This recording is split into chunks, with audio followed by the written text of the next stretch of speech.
வணக்கம். பரபரப்பு மீடியா செய்திகளுக்காக நான் நிரோஷன். டமாஸ்கஸின் தென்மேற்கே உள்ள ஒரு மூலோபாய வலைகுச்சியில் இஸ்ரேலிய ராணுவத்தின் ஒரு பிரிவு வான்வழி தரையிறக்கத்தை செய்தது. இஸ்ரேலின் வடக்கு விமான தளத்திலிருந்து அதிரடிப்படை கமாண்டோ கூட ஏற்றிக்கொண்டு புறப்பட்ட 8 ஹெலிகாப்டர்கள் நேரடியாக சிரியாவின் வான் பகுதிக்குள் செல்லாமல் முதலில் வடக்கே பறந்து லெபனான் வான் பகுதிக்குள் சென்றன. அங்கிருந்து கிழக்கு நோக்கி பறந்து சிரியாவின் வான் பகுதிக்குள் சென்ற ஹெலிகாப்டர்கள் டமாஸ்கஸின் தென்மேற்கே உள்ள ஒரு மூலோபாய மலை உச்சிக்கு மேல் பறந்து இஸ்ரேலிய கமாண்டோ துருப்புகள் கயிறுகள் மூலம் மலை உச்சியில் தரையிறங்கினார்கள். ஹெலிகாப்டர்கள் தரையிறங்கவில்லை, தொடர்ந்தும் பறந்து கொண்டிருந்தன. மலை உச்சியில் இருந்து சிறிய ராணுவ தளத்தில் இருந்தவர்கள் கொல்லப்பட்ட பின்னர் சிக்னல் கொடுக்கப்பட்ட நிலையில் இஸ்ரேலிய ஹெலிகாப்டர்கள் தரையிறங்கின. முதலில் ஹெலிகாப்டர்கள் தரையிறங்கினால் அவை மலை உச்சியில் இருந்து சிறிய ராணுவ தளத்தில் இருந்தவர்களால் தாக்கி அழிக்கப்பட்டால் இஸ்ரேலிய துருப்புகள் சிரியாவின் மலை உச்சியில் இருந்து திரும்பிச் செல்ல முடியாது என்பதாலேயே ஹெலிகாப்டர்கள் முதலில் தரையிறங்கவில்லை. சிறிய ராணுவ தளத்தில் இருந்தவர்கள் சுட்டு வீழ்த்தப்பட்ட பின்னர் ஹெலிகாப்டர்கள் விமானிகளுக்கு தளம் கிளியர் செய்யப்பட்டு விட்டது என்ற சிக்னல் கொடுக்கப்பட்ட பின்னரே ஹெலிகாப்டர்கள் தரையிறங்கின.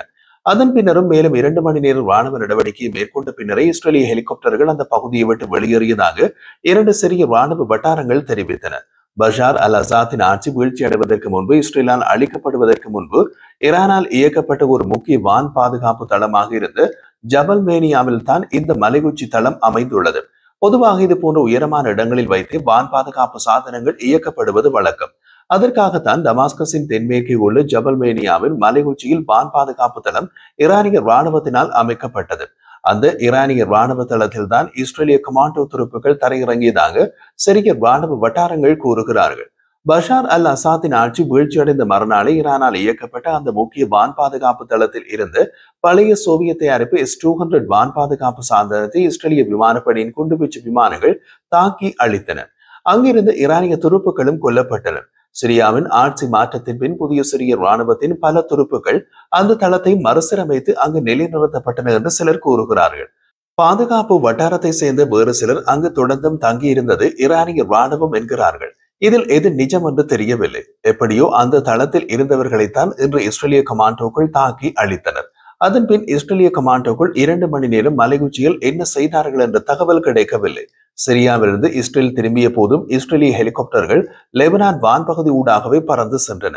சிரிய மற்றும் லெபனான் வான் பகுதியில் எந்த விதமான வான் பாதுகாப்பு சாதனங்களும் தரையிலிருந்து ஹெலிகாப்டர்களை குறிவைத்து சுடவில்லை. தரையிறக்க தாக்குதல் நடத்திவிட்டு திரும்பிய இஸ்ரேலிய கமாண்டோக்களுக்கு உயிர் சேதமோ காயமோ ஏற்படவில்லை என்றும் தெரிய வருகிறது. இந்த தாக்குதல் நடத்தப்பட்ட கிட்டத்தட்ட அதே நேரத்தில் சிரியாவில் இஸ்ரேலிய விமானப்படை விமானங்கள் இன்று மற்றொரு தாக்குதல்களை நடத்தின. சிரியாவின் தலைநகரான டமாஸ்கஸின் தெற்கே உள்ள கிஸ்வா பகுதியில் இன்று அதிகாலை இஸ்ரேல் நடத்திய விமான தாக்குதலில் சிரிய ராணுவ துருப்புகள் 9 பேர் உயிரிழந்துள்ளதாக தகவல்கள் தெரிவிக்கின்றன. இந்த தாக்குதலில் மேலும் பலர் காயமடைந்தனர். அவர்கள் தற்போது மருத்துவமனையில் சிகிச்சை பெறுகின்றனர். இந்த தாக்குதல் பற்றி இதுவரை இஸ்ரேலிய ராணுவம் எந்த ஒரு கருத்தையும் வெளியிடவில்லை. சிரியாவில் கிஸ்வா பகுதி மற்றும் ஜபல் மேனியா ஆகியவை அசாத் காலத்தில் ஈரானிய ஆதரவு இயக்கங்களால் பயன்படுத்தப்பட்ட மிக முக்கியமான ராணுவ புறக்காவல் நிலையங்கள். சிரியாவில் பஷார் அல் அசாத் ஆட்சியை இழந்ததும் இடைக்கால அரசு அமைந்த பின்னர் இஸ்ரேல் தொடர்ந்து தாக்குதல்களை நடத்தி வருகின்றது. கடந்த சில வாரங்களில் சிரிய அரசு படைகளுக்கும் ட்ரூஸ் இயக்கங்களுக்கும் இடையிலான கடுமையான மோதல்கள் நடைபெற்று வந்த நிலையில் இஸ்ரேல் ட்ரூஸ் படைகளை ஆதரித்து தாக்குதல்களை நடத்துவதாக கூறுகிறது. அந்த அடிப்படையிலேயே இன்று அதிகாலை விமான தாக்குதல்கள் நடத்தப்பட்டன. சிரியாவில் இஸ்ரேலிய விமானப்படை கடந்த சில தினங்களாகவே தினசரி தாக்குதல்களை நடத்துகிறது. நேற்று புதன்கிழமை சிரியாவில் ஆளற்ற விமான தாக்குதலை நடத்தியது இஸ்ரேலிய விமானப்படை. டமாஸ்கஸ்க்கு வெளியே 6 துருப்புக்களை கொன்று இஸ்ரேலிய ஆளற்ற விமான தாக்குதலை சிரியா புதன்கிழமை கண்டித்தது. அதே நேரத்தில் இஸ்ரேலிய விமானப்படை அந்த பகுதியில் மற்றொரு தாக்குதலையும் நடத்தியது. இஸ்லாமியவாதிகள் தலைமையிலான கூட்டணி டிசம்பரில் நீண்டகால ஆட்சியாளரான பசாத் அல் அசாத்தின் ஆட்சியை கவிழ்த்ததிலிருந்து இஸ்ரேல் சிரியாவில் நூற்றுக்கணக்கான தாக்குதல்களை நடத்தியுள்ளது. டமாஸ்கஸில் புதிய ஆட்சியின் அதிகாரிகளுடனும் இது தொடர்பான பேச்சுவார்த்தைகளை இஸ்ரேலுடன் தொடங்கியுள்ளனர். ஒரு அறிக்கையில் சிரியாவின் வெளியுறவு அமைச்சு இந்த தாக்குதலை சர்வதேச சட்டம் மற்றும் ஐக்கிய நாடுகள் சபையின் சாசனத்தின் அப்பட்டமான மீறல் என்று கூறியது. இந்த தாக்குதல் சிரிய அரபு குடியரசின் இறையாண்மை மற்றும் பிராந்திய ஒருமைப்பாட்டின் தெளிவான மீறலை குறிக்கிறது என்று அது மேலும் கூறியிருந்தது. அதற்கு முன் செவ்வாய்க்கிழமை நடந்த தாக்குதலில் டமாஸ்கஸ்க்கு வெளியே கெஸ்வே அருகே இஸ்ரேலிய விமானங்கள் நடத்திய தாக்குதல்களில் 5 ராணுவ துருப்புகள் கொல்லப்பட்டதாக அரசு தொலைக்காட்சி செய்தி வெளியிட்டது. செவ்வாய்க்கிழமை டமாஸ்கஸ் கிராமப்புறத்தில் உள்ள கிஸ்வே நகருக்கு அருகில் உள்ள தளங்களை இஸ்ரேலிய விமானங்கள் குறிவைத்ததாக அரசு தொலைக்காட்சி செய்தி கூறியது. பெயர் வெளியிடாத நிலையில் ஒரு பாதுகாப்பு அமைச்சு அதிகாரி AFP-யிடம் கிஸ்வேவுக்கு அருகில் உள்ள தல்மனைவில் உள்ள முன்னாள் சிரிய ராணுவ தளத்தை குறைந்தது 3 இஸ்ரேலிய தாக்குதல்கள் குறிவைத்ததாக தெரிவித்தார். இஸ்ரேலிய பாதுகாப்பு படை சமீபகால தாக்குதல்கள் குறித்து உடனடியாக எந்த கருத்தும் தெரிவிக்கவில்லை. நேற்று புதன்கிழமை கோலன் ஹைட்ஸில் உள்ள போர் நிறுத்த கோட்டின் முன்னர் சிரியாவின் கட்டுப்பாட்டில் உள்ள தரஞ்சா கிராமத்தில் ஒரு வீட்டின் மீது இஸ்ரேலிய தாக்குதல் நடத்தியதில் ஒரு இளைஞர் கொல்லப்பட்டதாக அரசு செய்தி நிறுவனமான சானா செய்தி வெளியிட்டுள்ளது. அசாத் பதவி நீக்கம் செய்யப்பட்டதிலிருந்து போர் நிறுத்த கோட்டின் சிரியாவின் கட்டுப்பாட்டில் உள்ள ஐநாவின் ரோந்து பகுதியான இடையக மண்டலத்தில் பெரும்பகுதியை இஸ்ரேலிய ராணுவம் ஆக்கிரமித்துள்ளது. சிரியாவில் இஸ்ரேலின் விரிவடைந்து வரும் ராணுவ நடவடிக்கைகளை துருக்கி கண்டித்துள்ளது. இஸ்ரேலிய தாக்குதல்கள் சிரியாவின் பிராந்திய ஒருமைப்பாட்டை மீறுவதாகவும் பிராந்திய நிலைத்தன்மையை கேள்விக்கு உட்படுத்துவதாகவும் கூறியது.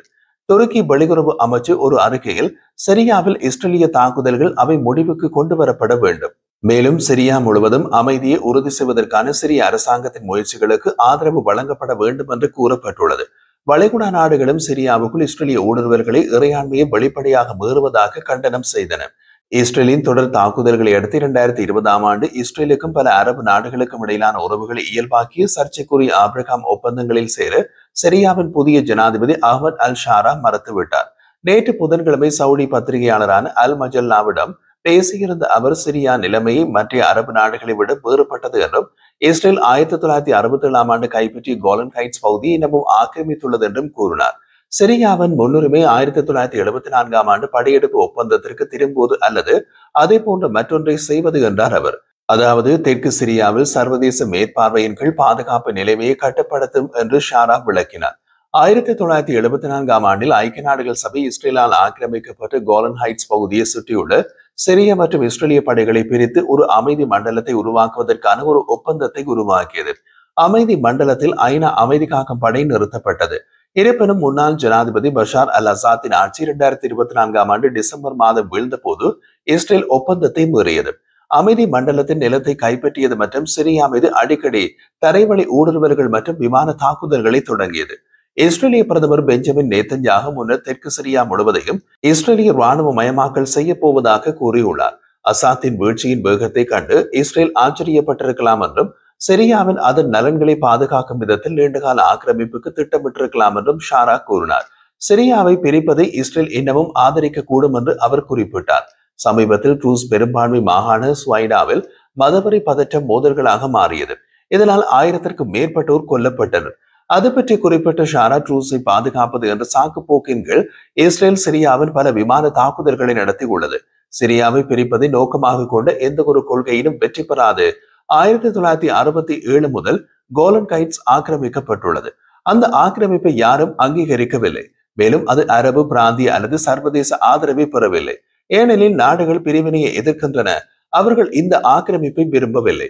ஒற்றுமையை பாதுகாக்க விரும்புகிறார்கள் என்று ஷாரா அல் மஜல்லாவிடம் கூறினார். சிரியா மீது இஸ்ரேல் தொடர்ந்து தாக்குதல்கள் நடத்திய போதிலும் இரு தரப்பினருக்கும் இடையே பேச்சுவார்த்தைகள் இன்னமும் நடந்து கொண்டிருக்கின்றன.